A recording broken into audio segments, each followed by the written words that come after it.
안녕하세요. 럭키더키입니다. 오늘은 파닉스 교재 없이 하는 방법에 대해서 말씀드려 볼게요. 오늘은 이론은 아니라서 이론편 이런 말씀은 안 드렸고요. 지난 시간에 세 가지 교재로 파닉스 커리큘럼 주의할 점, 큰 그림을 좀 그려봤는데요. 오늘은 반대로 교재 없이 교재를 사지 않고 파닉스를 하는 방법은 없을까? 한번 생각해 볼게요. 결론적으로 말씀드려서 저는 파닉스 교재를 사용 중입니다. 아이가 유치원에서 쓰는 교재를 메인으로 쓰고 있고요. 파닉스 리더스 같은 것도 읽혀줍니다. 제가 참고하고 있는 교재도 굉장히 많죠. 그런데 교재를 만들고 이렇게 잘 쓰고 있는 사람이 교재 없이 하라니 하실 텐데요. 오늘 주제는 교재 없이 파닉스 하는 방법이긴 하지만 저는 이 영상을 보시는 분께도 교재를 쓰는 것이 안전하다고 말씀드리고 싶어요. 시간도 세이브 되고 시행착오도 줄일 수 있죠. 그렇지만 교재를 봐도 무슨 말인지 잘 몰라서 지금 선뜻 구매하기가 좀 그렇다. 또는 교재를 가지고는 있으나 어떤 특정 파트를 내가 좀 더 알고 싶다 라거나 또는 정말로 교재를 구비할 상황이 안 되는 경우에 교재를 사지 않고도 비슷한 효과를 내고 싶을 때 이 영상을 보시면 도움이 될 것 같습니다. 파닉스 들어가기 전에 저희 아이 유치원 스토리 잠깐 말씀드릴게요. 아실지도 모르겠지만 저희 아이는 영어 유치원 다니고 있습니다. 소위 영유. 저도 저희 아이 5세를 앞두고 굉장히 고민을 했습니다. 그런데 저는 1순위가 영어 유치원은 아니었어요. 일반 유치원을 보내고 원어민 화상 영어나 아니면 면대면 강의를 붙여야겠다라고 생각한 사람이었어요. 그러면 영유 가는 효과를 볼 수 있다고 거의 확신했어요. 그래서 화상 영어 업체를 알아봤거든요. 그런데 화상 영어 업체가 시작이 온통 다 파닉스인 겁니다. 교재를 사야 하고요. 시중에 있는 교재든 또는 화상 영어 회사 자체 교재든요.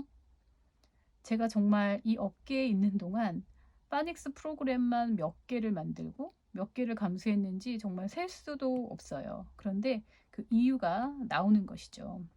유치원을 갈 때 저희 아이 상태는 어땠냐면 음성 언어 노출이 이미 충분히 돼서 파닉스 하기에는 충분했어요. 무식하게 얘기해서 한 100단어 정도를 아이가 알고 있다면 파닉스를 시작해도 좋다라고 합니다. 그런데 저희 아이는 어렸죠. 제가 생각하는 파닉스 본격적인 학습 시기보다 1년 이상 빨랐다고 봐요. 도저히 선택할 수가 없었어요. 그런 화상 영어 업체 프로그램을. 그래서 제가 하고 있는 전화 영어 선생님께 부탁을 했어요. 내가 동화책을 선정하고 키 센텐스, 퀘스천 앤서를 뽑아줄 테니까 파닉스 프로그램 너네 회사에 있는 거 하지 말고 북토킹 위주로 화상 영어 우리 아이한테 해줄래? 했더니 오케이 하더라고요. 그래서 저는 책을 선정해서 Question and Answers를 뽑고 있었어요. 물론 북톡 위주로 하는 것도 좀 있었는데요. 믿을 만한지 잘 모르겠고 너무 비싸더라고요. 결정적으로 책의 리스트가 재미없는 리더스 중심이라서 굳이 저희한테 읽히고 싶은 책은 아니었어요. 그래서 몇 개 업체를 트라이 하다가 좀 좌절 상태였고 원어민도 막 구하려고 알아봤었는데 마음에 안 들고 이런 상태였거든요. 그러던 중에 유치원이 온통 다 떨어졌습니다. 추첨해서 떨어지고 영어 유치원에서는 오라고 하길래 잘됐다 이러고 영어 유치원을 선택했습니다. 영어 유치원을 선택한 것은 이안이었죠. 영유 스토리는 다른 기회를 통해서 말씀드리고요. 다시 파닉스 교육 측면에서 영어 유치원으로 돌아와서 그 내용을 살펴볼게요. 저희 아이가 선택한 영어 유치원은 학습식 영유라고 소문난 폴리인데요. 결론적으로 저는 폴리 5세가 마음에 들었습니다. 파닉스 측면에서 본다면 1년 내내 파닉스를 했는데요. 사실상은 음소 인식이었어요. 음소 인식과 파닉스의 차이점은 뭔가요? 문자 교육을 하느냐 안 하느냐죠. 폴리 5세에서는 문자 교육을 합니다. 그런데 제가 마음에 들었던 이유는 접근법이 상당히 음소인식이라고 보여집니다. 쉽게 말해서 파닉스 비중이 생각보다 적어요. 음성 언어에서 문자 언어로 넘어가는 그 과정이 굉장히 쉽습니다. 옛날 영유하고 좀 많이 달라졌다고 느꼈고요. 그래서 1년 내내 한 것이 뭐냐면 알파벳을 보고 음가를 말할 수 있게 된 것입니다. 완전히 자동화가 됐어요. 저희 아이 5세 말 정도 수준이 어땠냐면 단어는 잘 못 읽지만 알파벳 B를 보여주면 B라고 바로 자동화가 되는 겁니다. 소문자, 대문자 매칭할 수 있고 단어도 좀 읽을 수 있는 거 있지만 많진 않았습니다. 1년 내내 이것만 했어요. 가성비 생각하시면 그래서 엄마들이 5세 때 영유 보내지 말라고 오히려 반대로 말씀하시는데 저는 한국 나이 5세는 아웃풋을 기대할 나이가 아니라 인풋을 신경 쓸 나이라고 생각하고요. 파닉스를 시작은 해도 좋지만 지나치게 해서는 좋지 않다고 생각하는 입장이었기 때문에 5세에 폴리에서 문자 교육하는 정도나 그 빈도가 좀 마음에 들었습니다. 저는 이 영상을 보시는 분이 정말 순수하게 집에서 엄마 혼자만 영어를 도와주시든지 아니면 저처럼 기관에 좀 맡기고 있든지 이 핵심을 꼭 아시면 좋겠다고 생각해요. 미국의 K-레벨 아이들도 1년 내내 CBC만 하죠. 알파벳을 배우기는 배우는데 세 글자 조합 정도에 머뭅니다. 원어민들도 굉장히 연착륙을 시키고 있는 것이죠. 그 이유는 뭘까요? 아동 발달상 문자 언어 교육은 언제 하는 건가요? 초등학교 때 하는 겁니다. 8세죠. 한국 나이 8세. 그때 하는 이유는 뭔가요? 그게 아동 발달상 가장 맞기 때문에 하는 것이죠. 5세라고 한다면 3년을 선행하는 거잖아요. 방법이 같으면 절대 안 되겠죠. 천천히 연착륙 시켜야 하는 것입니다. 영어는 10년 이상 걸리는 마라톤입니다. 아무리 적게 잡아도 한국에서 10년 정도는 걸리죠. 저는 임계량 강의는 꼭 보시기를 권해요. 도대체 얼마나 영어를 투입해줘야 하는지 이미 시간 계산이 되어 있습니다. 그래서 내가 목표 설정을 하는데 도움이 되는 것이죠. 10년은 해야 되는 것이 영어인데요. 아무리 빨리 잡아도 초반 1, 2년에 너무 지치면 안 되잖아요. 그래서 천천히 접근시키는 영어 유치원의 방식이 좋았다는 것입니다.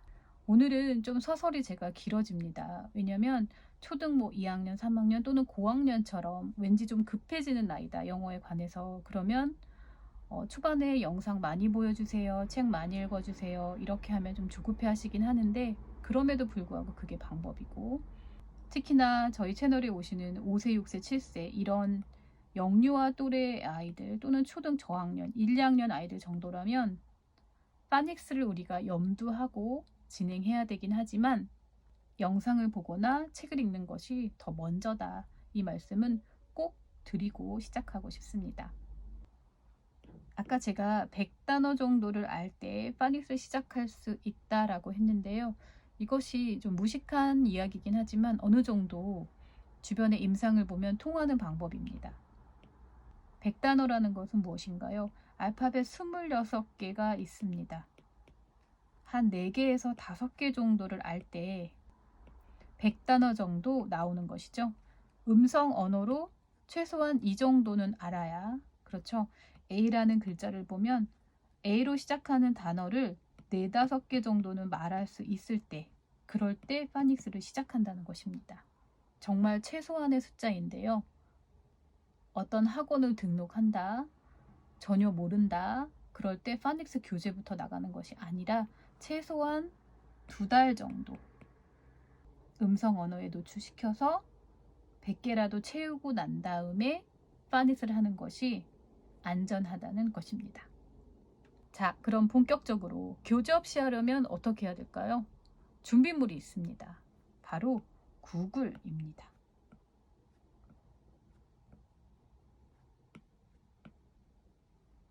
다시 말해서 정보력입니다. 부모님의 손품, 발품, 정보가 필요한 것입니다. 교재를 쓰는 것이 왜 편리하냐면요. 정보력이 이미 있기 때문이죠. 그런데 교재를 사면 그 교재 안에 갇혀버리는 경우도 있어요. 매일 한두 쪽 그 진도를 나가기 위해서 소위 말해서 애를 잡게 되는 것이죠.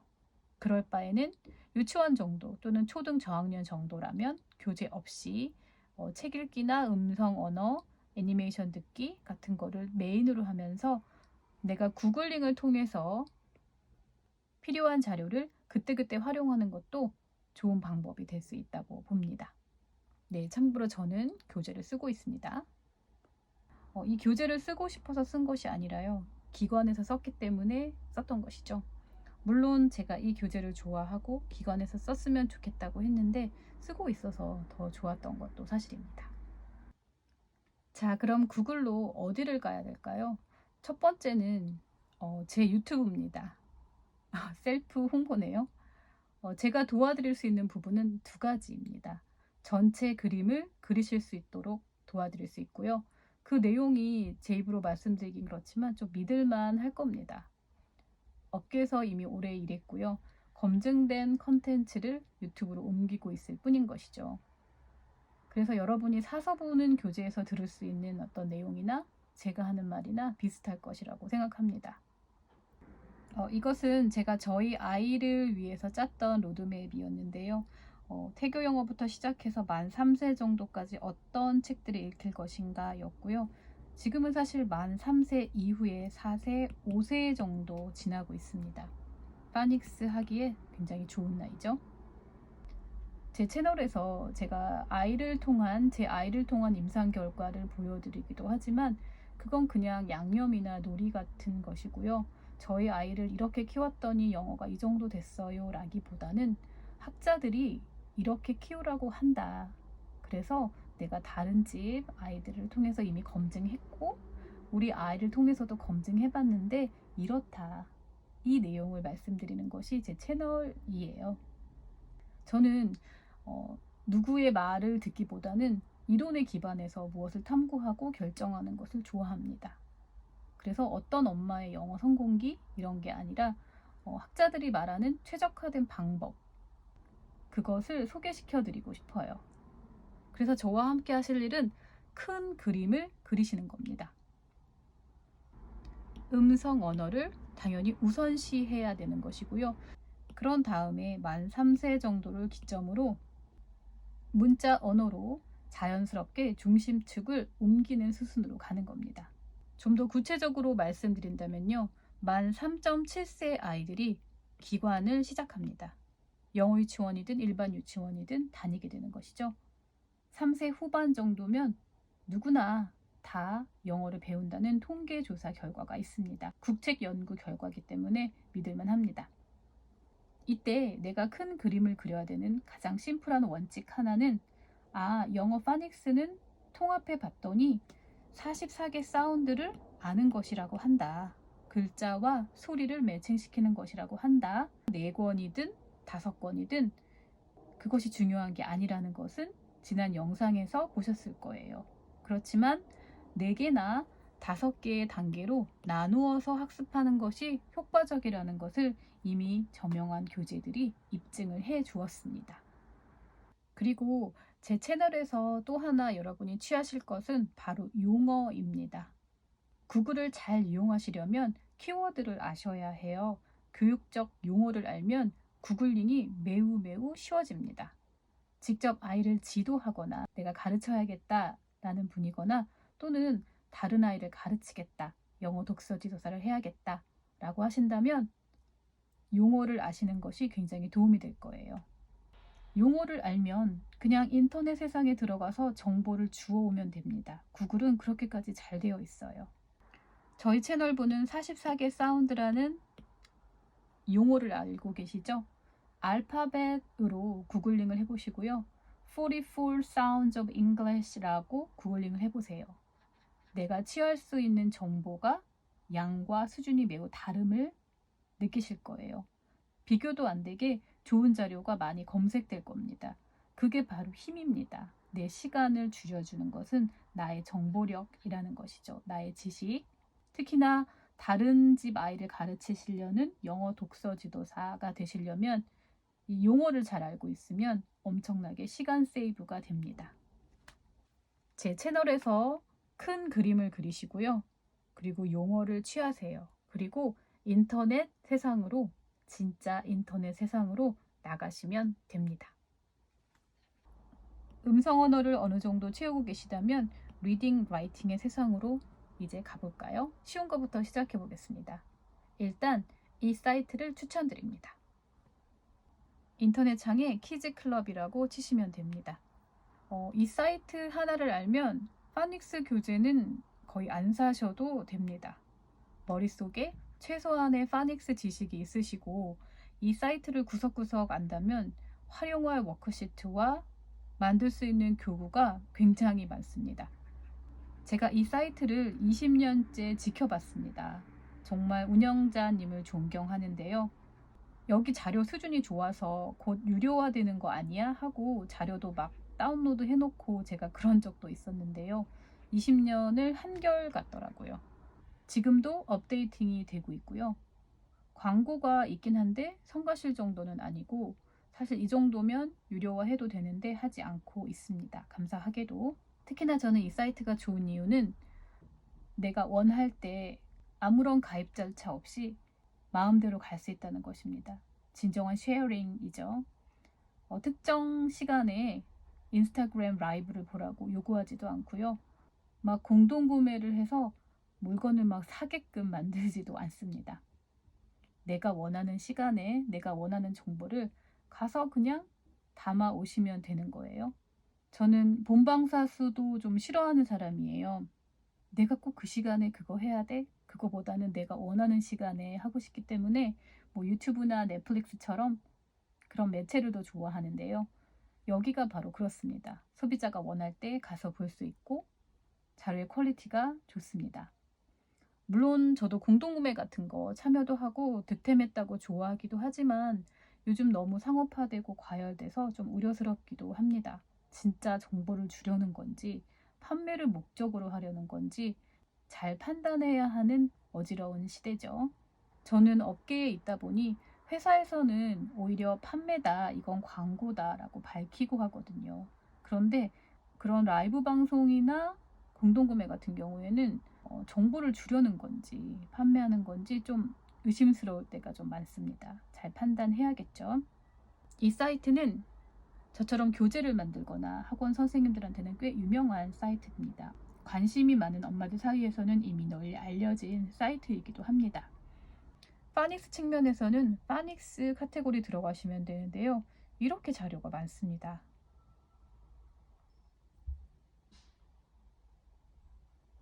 이 플립북 자료가 제가 만든 겁니다. 한 10년은 됐는데요.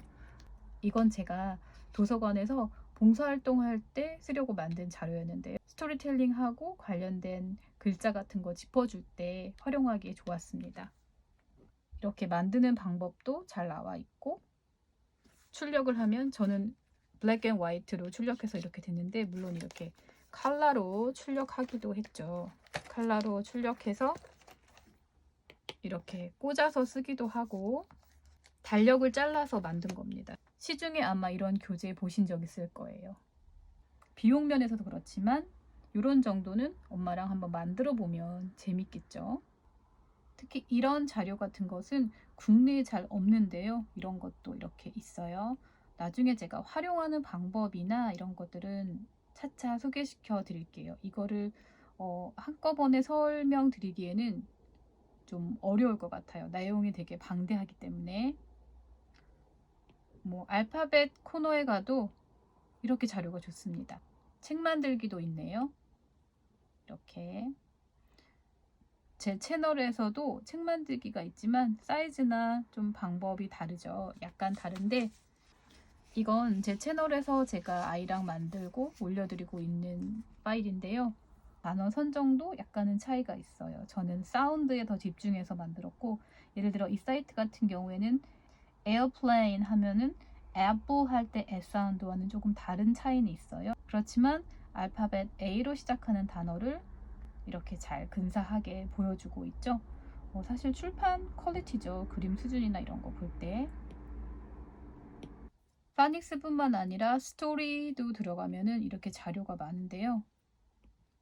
시중에 유명한 책들은 많이 있고 여기에 있는 책만 다 보셔도 무슨 책 읽어요? 라고 할 때 그냥 여기에 있는 책 주로 보세요 라고 제가 말씀드린 적도 있었어요. 예를 들어서 이 책 같은 경우에 Old Lady Who Swallowed a Fly, 굉장히 유명한 만들고 쓰죠. 이렇게 교구로 만들 수가 있어요. 프린트해서 코팅했던 건데 이건 제가 저희 아이를 위해서 코팅했다기보다는 전에 아이들 가르칠 때 썼던 자료인데요. 이렇게 쓸 수 있게끔 만들고 저희 아이도 제가 예전에 만든 교구로 요즘 혜택을 조금 봅니다. 이렇게 클릭하면은 같은 거죠. 이렇게 만들어지는 것.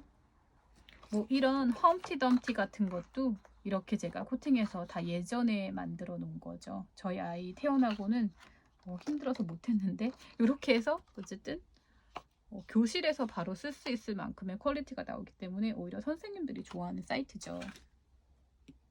이 키즈클럽 같은 경우에는 차차 탐구하기로 해요. 두 번째는 스타폴 사이트입니다.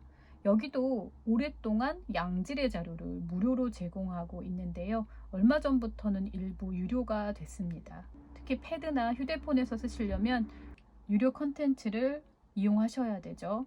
그렇지만 여전히 좋은 것은 여기 보시면 이렇게 워크시트를 내 마음대로 출력할 수 있는 것들이 다 무료로 제공된다는 것입니다.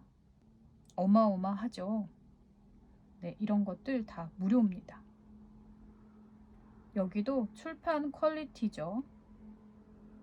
그림 카드, 뭐 주제별, 네, 이렇게 알파벳 쓰기도 순서, 라임, 간단한 솔팅하는 게임, 그 다음에 레터 서치, 뭐 컬러링, 굉장히 다양하죠. 블렌딩 액티비티, 프랙티스까지 이렇게 제공됩니다.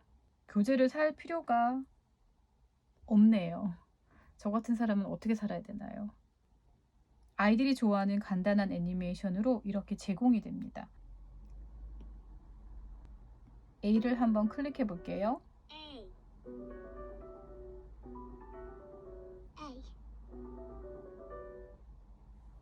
특히나 I 발음이죠.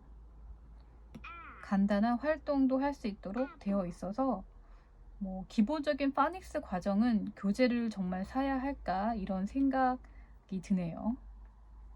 다른 이렇게 많은 자료도 있지만 이 자료와 아까 워크시트만 출력해서 써도 굳이 어디 가서 막 자료 달라고 하지 않으셔도 될 정도로 이렇게 많은 자료를, 양질의 자료를 얻으실 수가 있습니다. 저는 이 스타폴 자료를 어떻게 활용했냐면요. 아이 처음 쓰기 할 때 종이에다 직접 쓰면 조금 힘들어 하거든요. 그래서 대체제를 굉장히 열심히 찾았었어요. 보통은 손가락으로 공중에 쓰라고 하고 그 다음에 부드러운 모래 같은 곳에 쓰게 하고 그 다음에 썼다 지웠다 하는 보드 같은 데서 쓰고 그 다음에 비로소 종이에다 쓰는 것이 라이팅의 어떤 방법이거든요. 그런데 저희 집에 고양이를 기르다 보니 고양이 모래도 있고 또 교구로 쓰는 모래도 있지만 그 샌드에다가 쓰는 것은 너무나 심리적 저항이 강했어요. 그래서 힘들더라고요. 그때 바로 찾은 것이 앱입니다. 앱을 이용했고요. 또 이런 걸 패드에다 이렇게 옮겨서 쓰게 하는 겁니다. 방법들도 다 나와 있고 이렇게 확대해서 쓸 수 있는 모습도 있기 때문에 순서 같은 거 익히기에도 좋고요. 뭐 이런 거 색칠도 하고 이렇게 쓰면 되겠죠.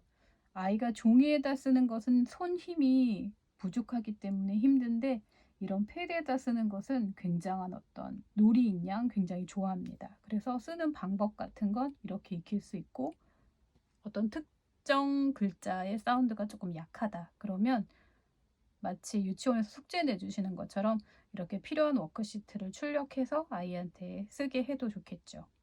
교습소 같은 거 운영하시거나 하시면 숙제로 이런 거 내주셔도 좋을 것 같아요. 구글에 이렇게 샌드 트레이라고 검색하시면 굉장히 다양한 글쓰기 재료가 나옵니다. 이런 거 너무 좋죠. 그런데 국내에는 잘 없고 이거 치우는 거 어떻게 감당할까요?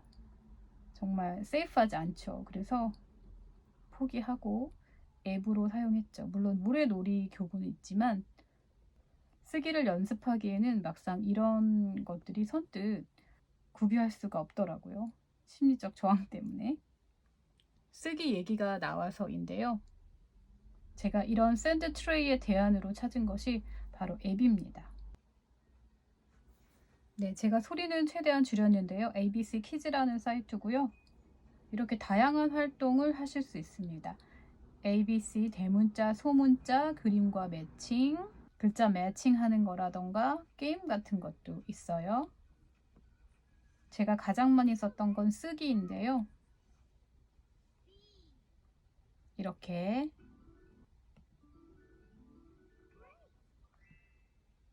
저희 아이 쓰기는 바로 이 사이트에서 연습했습니다. 처음에 알파벳 쓰기 할 때 종이에다 쓰는 건 좀 힘들어 해서 이렇게 편한 방법으로 일단 쓰고 방법을 익힌 후에 손 힘을 길러주면서 그림 그리기로 손 힘을 길러주면서 쓰기를 했죠. 물론 이렇게 펜이 없어도 일반 패드에서도 구현이 되죠. 손가락으로 이렇게 하면 됩니다. 마치 이론에서 말하는 에어 라이팅 하는 것처럼 쓰시면 되는 거죠. 쓰는 방법을 이렇게 자연스럽게 익힐 수 있습니다.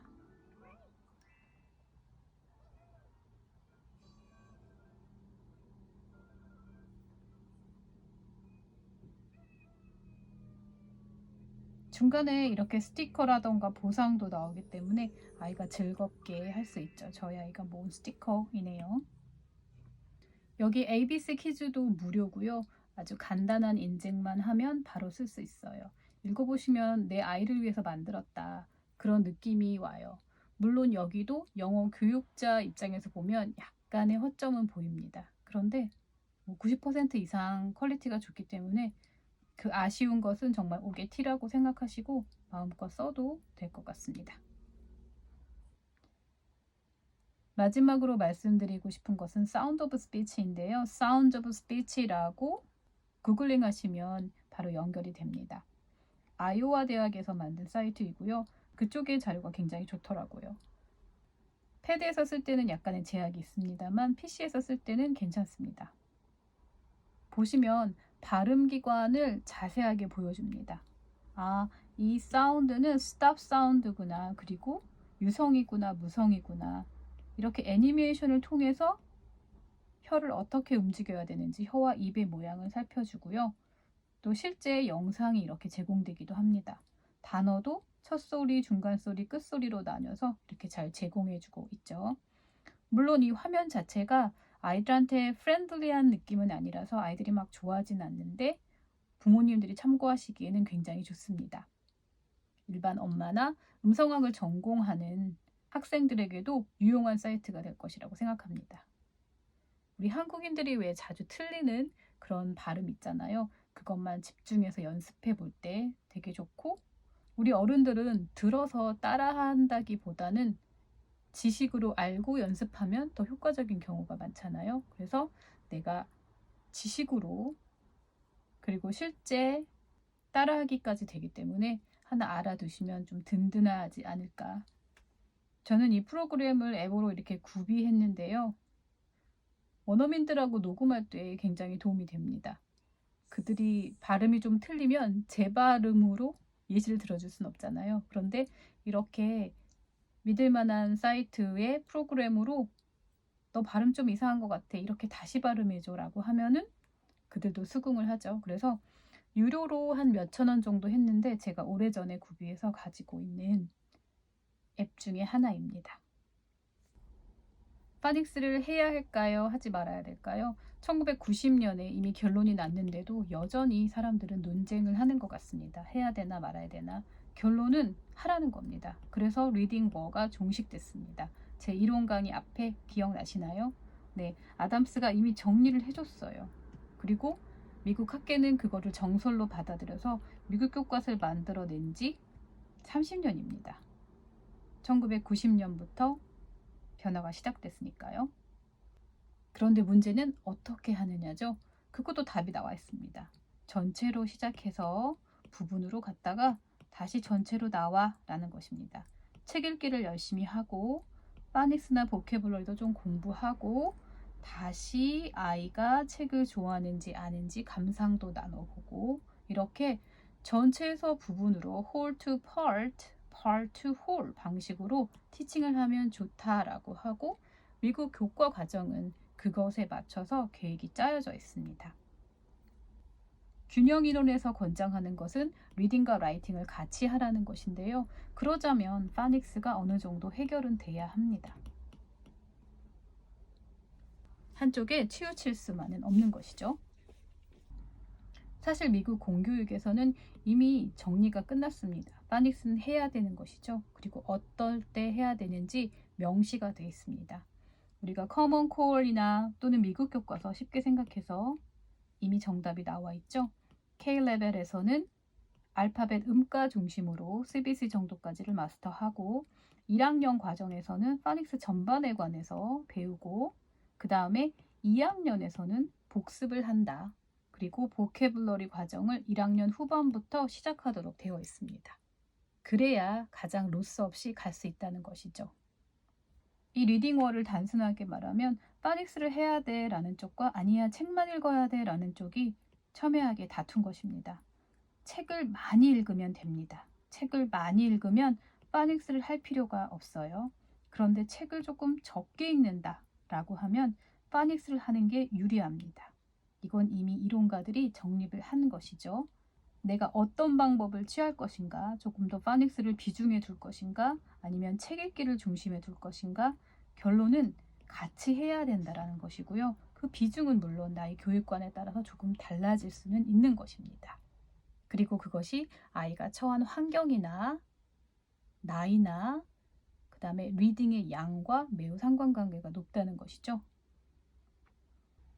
파닉스를 교재로 하지 않고 또는 이런 자료로 하지 않더라도 아이의 리딩을 직접 지도하시고 싶은 분이나 또는 영어 독서 지도사처럼 남의 집 아이를 가르치는 일을 하실 때는 파닉스에 대해서 이론적으로 공부해 보시기를 권해요.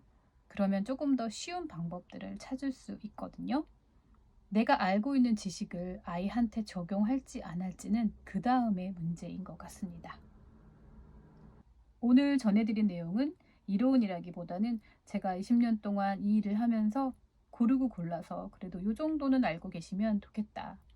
로스 없이 가는 빠른 길 한번 생각해 봤는데요. 물론 이 외에도 굉장히 좋은 사이트가 많습니다. 시작은 이렇게 양질의 자료가 충분하면서 내가 접근하기 쉬운 그런 사이트부터 시작하셔서 점점 이 혜자스러운 인터넷 세계로 나가시기를. 그러면 내가 어디 가서 자료 달라고 막 줄 서지 않아도 되거든요. 오늘 영상이 모쪼록 도움이 되시기를 바라겠습니다. 다음에 더 좋은 영상으로 찾아뵙겠습니다. 교재 없이 파닉스 하는 법을 찍으면서 제가 약간 고민이 되는 게 있었어요. 직접 글자 하나하나를 알려달라는 거예요. 그러면 44개 영상을 제가 만들어야 되니까 저도 마음을 좀 먹어야 되더라고요. 그런데 또 한편으로 생각해 봤더니 제가 아이랑 이렇게 좀 놀았던 방법이 있어요.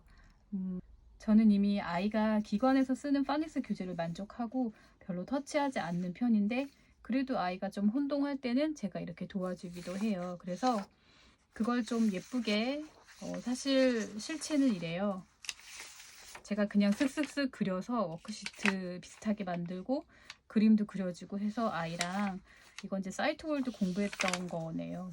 그리고 이건 얼마 전에 했던 제가 만든 워크시트입니다. 그래서 아이랑 이렇게 사이트월드도 하고 뭐 알파벳도 하고 이렇게 노는데 그 44개 영상을 제가 한번 올려보려고 합니다. 그래서 이렇게 워크북 뭐 비슷하게 드리고요. 아까 보셨겠지만 인터넷 세상에는 너무나 좋은 자료가 많아요. 그런데 또 제 채널에 굳이 오시는 분이 계시기 때문에 그분들한테는 어떻게 활용하면 좋은지 저희 아이 모델로 올려드리고 있는 44개 사운드와 같이 매칭하면서 시너지를 낼 수 있는 방법이랄까? 뭐 bearable 이런 거 뜻도 알려주세요. 막 그런 분도 계시더라고요. 그래서 스펙트럼이 너무 다양해서 같아요. 교사분들도 많이 계시고 정말 다 영알못이에요. 하나하나 알파벳 B 어떤 사운드 내는 건지 브 사운드 그렇게 간단하게 말씀해주지 말고 더 자세하게 해주세요. 막 이런 분도 계셨어요. 그래서 44개 사운드를 제가 시작을 하면 끝을 내야 되기 때문에 좀 고민이 되었는데요. 제가 한번 해보겠습니다. 뭐 간단하니까 이건. 그래서 44개 사운드만큼은 확실하게 짚고 갈 수 있도록 한번 노력을 해보겠습니다. 그건 다음 영상에서 곧 봬요.